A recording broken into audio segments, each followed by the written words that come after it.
पढ़ने जा रहे हैं जिसका नाम है देश की पुकार। क्या है? देश की पुकार। और इस कविता को किसने लिखा है?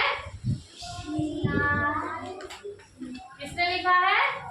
गीतकार प्रसून जोशी जी ने। किसने लिखा है? गीतकार प्रसून जोशी जी।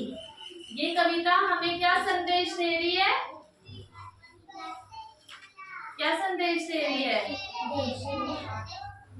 ये देश हित की कविता है जो हमें अपने देश के लिए सब कुछ न्यौछावर करने की प्रेरणा देती है। हमारे लिए सब कुछ हमारा देश ही है। हमारा देश हमारे लिए सर्वोपरि है।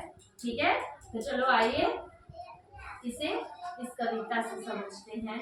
कविता को जरा जोश में कहिएगा मेरे साथ साथ। ठीक है, देश की पुकार। क्या है कविता का नाम? देश की पुकार। होनहार